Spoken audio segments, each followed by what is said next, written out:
Fala galera, beleza? Vocês também tá legais, tranquilos de boa? Então tá, ó. Galera, é o seguinte. Infelizmente o Iraque, mais uma vez, tá sendo palco de manifestações extremamente violentas. Para vocês terem uma noção, mais de 450 pessoas já foram mortas ali nas manifestações e recentemente, há 2 dias atrás, o primeiro-ministro Adel Abdul Mahdi renunciou ao poder. E a gente está na espera do presidente, lá lembrando que o Iraque ele é uma república parlamentarista, ou seja, a gente tem o chefe de governo presidente, mas o chefe de estado presidente, mas o chefe de governo primeiro-ministro. O presidente está a vias de anunciar um novo primeiro-ministro. Mas depende de quem for anunciado, é bem possível que as manifestações aumentem ainda mais.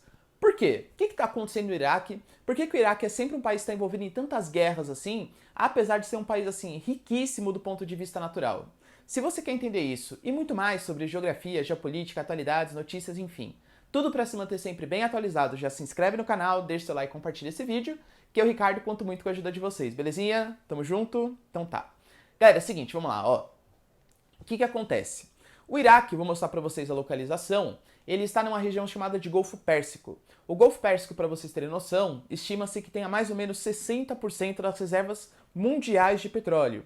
Comercializa mais ou menos 1/4. Ou seja, o Golfo Pérsico é, com certeza, a região mais interessante geopoliticamente. Pode perceber que praticamente todos os países que aí pertencem têm algum tipo de notícia na comunidade internacional. Kuwait, Emirados Árabes, o Iraque, o Irã, a Arábia Saudita, todos são países que estão envolvidos em conflitos internacionais. Obviamente, se tem muito petróleo, o interesse da comunidade internacional ele também vai aumentar. O Iraque, além dessa presença massiva de petróleo, ele ainda é uma região riquíssima do ponto de vista hídrico. A gente não pode esquecer que o Iraque ele fica na região que antigamente chamava-se de Mesopotâmia.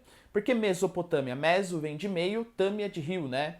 Tá no meio do rio Tigre e do rio Eufrates. O Iraque, ele foi um berço da civilização. Ele era a região chamada de crescente fértil, onde as condições naturais favoreciam muito o desenvolvimento ali de ocupação, agropecuária e por aí vai. Então o Iraque tem uma condição natural legal. Só que o Iraque, do ponto de vista populacional, ele tem alguns probleminhas em relação ao restante do território do Oriente Médio. Vamos entender por quê, ó.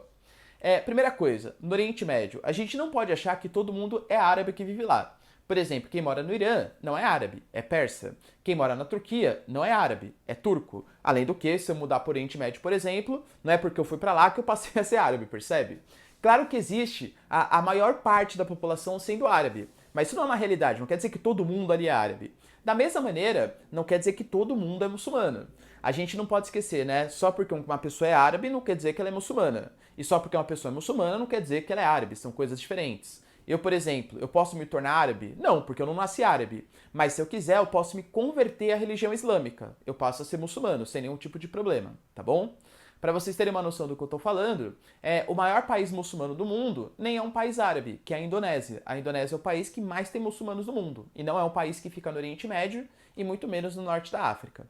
Tudo bem?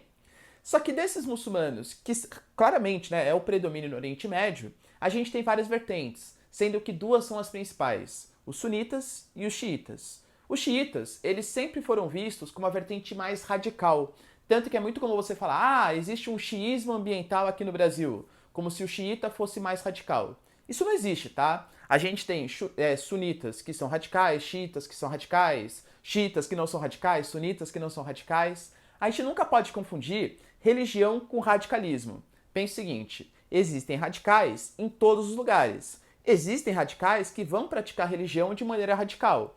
Infelizmente, essa pequena minoria acaba fazendo a fama da religião inteira. Infelizmente, a gente acaba tendo um tipo de preconceito, né? E sempre foi propagado pela mídia ocidental, principalmente, que os xiitas eram mais radicais. Mas isso não é verdade. Prova disso, a gente pega, sei lá, o Estado Islâmico, é de vertente sunita. A gente pega o Boko Haram, é de vertente sunita também. Isso quer dizer, então, que todo sunita é radical? Também não, galera. São vertentes diferentes, que nem, sei lá, católico e protestante. Qual que é mais radical? Qual que é mais bonzinho? Não tem, percebe? São religiões. Religiões são legais, o problema são as pessoas que praticam a religião de maneira tonta. Basicamente é isso. Quando a gente pega, então, no mundo muçulmano, há um predomínio gigantesco dos sunitas. Existem 3 países que são as exceções, vai? Que é o Bahrein, vou deixar ele de lado por enquanto, o Irã e o Iraque. O Iraque é um país de maioria xiita, mas é um país bastante dividido, a gente não pode esquecer. O Iraque ele tem hoje mais ou menos 65% da população xiita, 25% da população sunita e outros 10% ali que são uma pequena minoria, que são um povo curdo, a menor minoria do mundo, que vive como minoria em uma série de países do Oriente Médio e que pedem para a formação do Kurdistão. Guarda esse povo que eles vão ser importantes para o futuro aqui do vídeo, tá bom? Então beleza, a gente entendeu que o Iraque é riquíssimo em recursos naturais e que o Iraque ele é uma minoria religiosa. Se ele é riquíssimo em recursos naturais, a gente tem que saber que o olho da comunidade internacional cresce para cima deles. Então o Iraque sempre esteve envolvido em grandes disputas geopolíticas. Eu vou citar algumas aqui para vocês entenderem. O Iraque ele esteve envolvido na guerra Irã-Iraque. O Iraque esteve envolvido na guerra Iraque e Kuwait, quando em 1991 o Kuwait quebrou o monopólio, o cartel ali da OPEP, o Iraque invadiu e os Estados Unidos invadiu o Iraque como consequência. A gente teve, por exemplo, em 2003, a invasão norte-americana no Iraque e a gente teve recentemente o Estado Islâmico, o ISIS, né, começando no Iraque e se espalhando para a Síria. Vocês percebem que faz, pelo menos, hein? Se a gente for levar para o passado histórico, tem muito mais. Mas pelo menos, desde 1980, o Iraque não tem um segundo de paz? E que, aliás, sempre que a gente tem essas situações de radicalismo, guerras, violência, desigualdade social, há uma tendência dos extremos a aparecerem, extremos de direita, de esquerda, religiosos, tal. Isso é o que o Iraque está passando.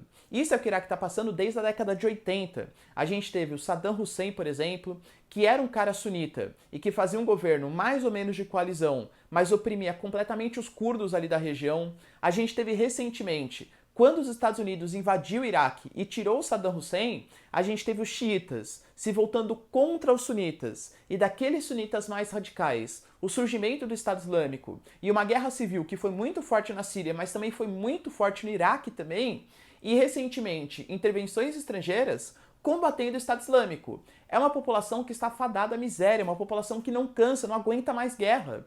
E por conta disso, imagina, que investidor teria a capacidade hoje de investir no Iraque? Então o Iraque está passando hoje por um aumento, uma desvalorização da sua moeda, por um período de hiperinflação e, para piorar, uma corrupção sistêmica.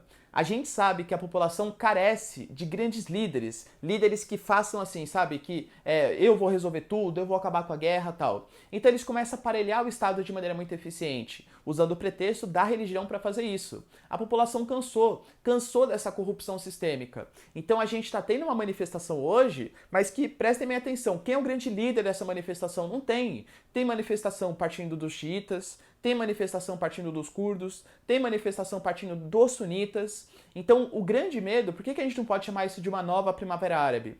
Porque não existe uma coalizão. A Primavera Árabe, que aconteceu desde 2011 lá no Oriente Médio, ela foi um movimento que pregava o fim de ditaduras, para estabelecimento de democracias. Aí sabe que na prática isso não aconteceu. Mas no Iraque não é isso que está acontecendo. Se assemelha muito mais a uma guerra civil, disputas isoladas de poderes, onde praticamente todo mundo está querendo defender o seu interesse, está reclamando das péssimas condições econômicas, mesmo o Iraque sendo um dos maiores líderes do petróleo, e lembrando que o Iraque hoje, ele fica exatamente na confluência do principal, digamos, a Guerra Fria do Oriente Médio. Como assim, professor, a Guerra Fria do Oriente Médio? O Iraque não é o país de maioria xiita? Quem é o outro país de maioria xiita mais poderoso geopoliticamente que o Iraque? É o Irã. Então o Irã hoje tem muita influência no Iraque. O Iraque não quer mais isso. Da mesma maneira, a gente tem do outro lado do Iraque a Arábia Saudita. E a Arábia Saudita é a grande liderança sunita ali do Oriente Médio. Quem vai apoiar então os sunitas? A Arábia Saudita. O Iraque é palco de disputas do Irã contra a Arábia Saudita. E se a gente tem Irã e Arábia Saudita, a gente tem por trás do Irã China e Rússia, e por trás da Arábia Saudita os Estados Unidos. E tudo isso no meio, o Iraque e a população sofrendo. Você entende as manifestações por que estão acontecendo?